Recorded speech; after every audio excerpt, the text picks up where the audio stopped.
Assalamualaikum. My name is Nopara Nabila binti Rukita. My metric number is 30DIB17F2010. My name is Nasir bin Masono. My metric number is 30DIB17F and 2016. My name is Anissa Juliha. My metric number 30DIB17F2019. Today we are going to do a video about Chapter 5 Shariah Governance Framework. Anissa, do you know what is the Shariah Government Framework for Section 1? Yes, I know. In Section 1 is general requirement of the Shariah Governance Framework. In Shariah Section 1 got 9. And number 1 is NIFI carrying out Islamic financial business shall ensure that the aim and operation of its business are in compliance with Sharia principle at all times. And number 2 is a sound and a robust Sharia governance framework is reflected by effective and responsible board and management. An independent Sharia committee that is both competent and accountable, supported by a strong internal Sharia research capacity and monitored through active Sharia review and Sharia audit and Sharia risk management process. Number 3 is Sharia governance framework of NIFI shall comprise the following: the board of directors, a Sharia community, management, an internal Sharia review, Sharia audit, Sharia risk management process, and internal Sharia research team, and the last one is issuance and dissemination of Sharia decision of the relevant stakeholders. And number 4 is the IFI governance framework shall be translated to a set of policy and procedures. Number 5 is Sharia compliant policy and procedures shall define the course and method of action IFI should take to meet desired objective and outcomes. So number 6 is IFI shall establish formal reporting channel to ensure the reporting on Sharia matter carried out effectively on timely manners. And number 7 is model structure or rules, function and reporting relationship of key organ in IFI must follow the given by negara Malaysia. And number 8 is the need to establish Sharia compliance and research function within organization will depend on the size, complexity and the nature of business operation of IFI. And number 9 is the last financial group is allowed to establish single Sharia committee to serve entire group. So next we go to section 2. Section 2 is the oversight, accountability and responsibility. So an IFI shall set out the accountability, responsibility of every key functionary involved in the implementation of Sharia governance. So there are 4. The number 1 is about director, number 2 is the Sharia committee, number 3 is management, and number 4 is SAC. That means Sharia Advisory Council. Oh, so what is board of director? Okay, so I will start the board director. The board of director is ultimately accountable and responsible on the overall Sharia governance framework and Sharia compliance of the IFI by putting in place the appropriate mechanism to discharge the aforementioned responsibility. So the board is also expected to perform diligent oversight over the effective functioning of the endorse the Sharia policies and procedures. To endorse Sharia policies and procedures is prepared by the IFIs and to ensure that the contents do not contain any elements which are not in line with Sharia. Okay, next is endorse and validate relevant documentation. So it is to ensure product of IFI comply with Sharia principle as it must approve the terms and conditions in all documentation used in executing the transaction, product manual, marketing advertisement, sales illustration and brochures to describe product. Okay, the next one is assess work carried out by Sharia review and Sharia audit. So it to ensure work carried out by Sharia review and Sharia audit complies with Sharia matters. So the next one is assist related parties on Sharia matters. Okay, it's provide necessary assistance to requesting parties such as legal counsel, auditor or consultant. Okay, the next one is advice on matters to be referred to the SAC.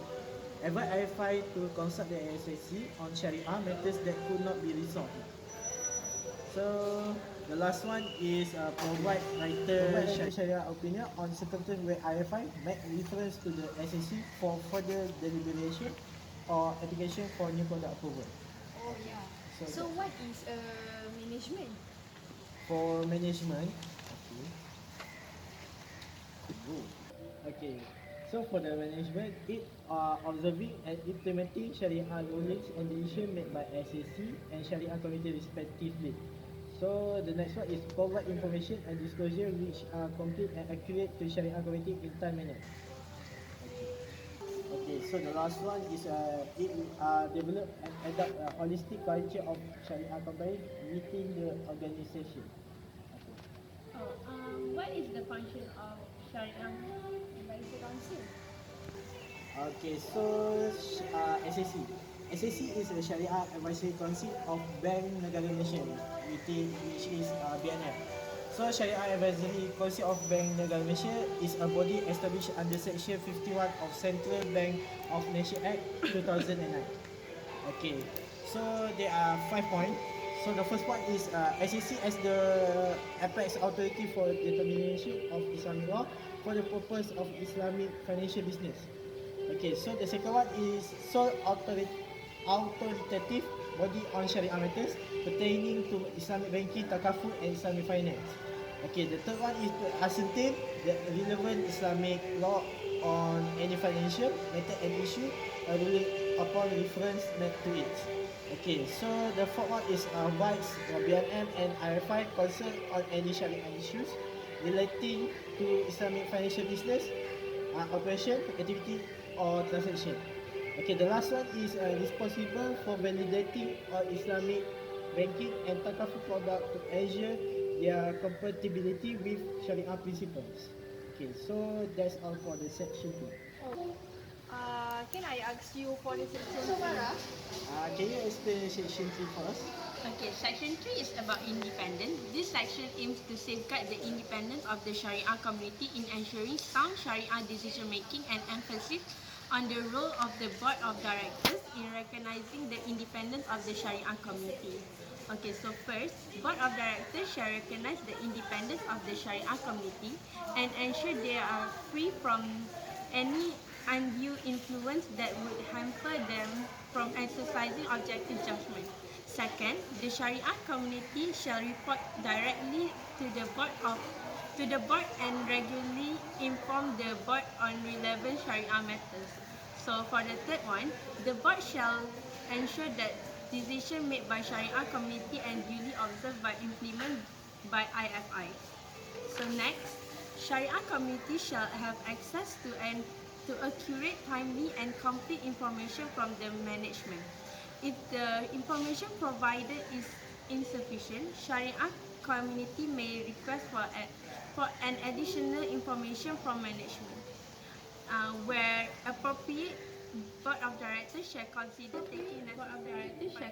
taking necessary punitive measurement against parties who intentionally fail to extend the required information. Then, if IFI has been carrying on Sharia non-compliant activities, Sharia committee shall inform the board and to recommend suitable IFI has been carrying on Sharia non-compliance activity. Sharia committee shall inform the board and to recommend suitable measures to rectify the situation. Next, if Sharia non-compliant activities are not effectively addressed by the Next, if Sharia non-compliant activities are not effectively addressed by the IFI, Sharia committee shall inform the BNM. So for the last one, all appointment including reappointment, resignation and removal of Sharia committee members shall be made by Board of Directors, subject to approval by Bank Negara Malaysia and Sharia Governance Framework Section 4 is competency. Competency is the requirement of competency to implement Sharia governance. So number one is the board and management are expected to have responsible understanding on the principle of the Sharia and its board application in Islamic finance. The Sharia committee is expected to have sufficient knowledge on financial in general and Islamic finance in particular to enable a Shariah committee to comprehensive Shariah issue brought before the depths.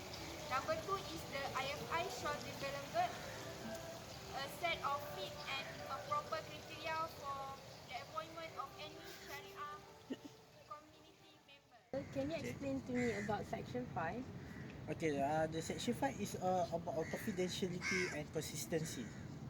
So, Sharia committee should be given the necessary access to files, record, draft, materials and conversation, including confidential information. Okay, so its relevant information must be that which is critical to the work undertaken by Sharia committee to form its decision, views and opinion on matters brought to its attention. Okay. Next, so it is the responsibility of Sharia committee to observe the principle of confidentiality at all times. Okay, confidential or sensitive information obtained by Sharia committee shall not be used in any manner that could be detrimental to the IFI. Okay. So there are example of confidential information should not be made in public. So there are seven example. Okay, so the first one is information on the development of new product or service. The second one is decision of the board or management.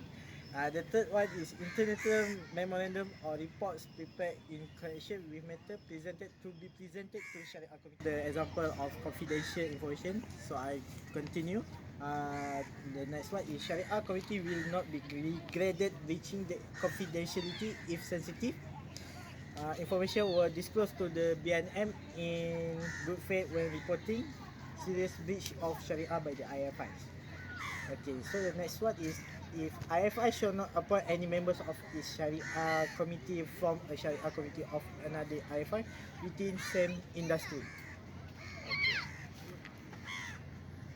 So the next one is Sharia committee is expected to develop a structured process in arriving at Sharia decision which must be documented, adopted and maintained at all times. Okay, to ensure the credibility of decision making and protect the community from undue influence. So the next one is members of Sharia committee must not act in a manner that would undermine the rulings and decision made by the SAC or committee they represent. So it's required to respect and observe the published Sharia rulings issued by SSC and shall not go against the decision of the committee that they have explained for all the about section 5. Can you explain me about section 6? Okay. 6. Section 6 is about professional ethic judgment and consistency shall be maintained ensuring Sharia compliance. So for the first one, in ensuring the quality and consistency of the Sharia decision, the Sharia community is expected to develop a structured process in arriving a Sharia decision which must be documented, adopted and maintained at all times to ensure the credibility of decision making and protect the community from undue influences. For the second one, members of the Sharia community must not act in a manner that would undermine the rulings and decisions made by the SAC or the committee. They are required to respect and observe the published Sharia rulings issued by the SAC and shall not go against the decision of the committee that they represent in public. For the third one, in cases where there are uncertain and differences of opinion, the IFI may seek advice and refer for a ruling from the SAC. So lastly, in cases of dispute and court proceeding relating to Islamic financial business or any Sharia issue arising from the IFI, both the court and the arbitrator shall take into consideration the published ruling of the SAC or refer such issue to the SAC for its ruling. Any ruling made by the SAC arising from a references made shall be binding on the IFIs and the court of or the arbitrator. In the event where the decision given by the IFI, Sharia committee is different from the ruling given by the SAC, the ruling of the SAC shall prevail. However, However, the Shariah community is allowed to adopt a more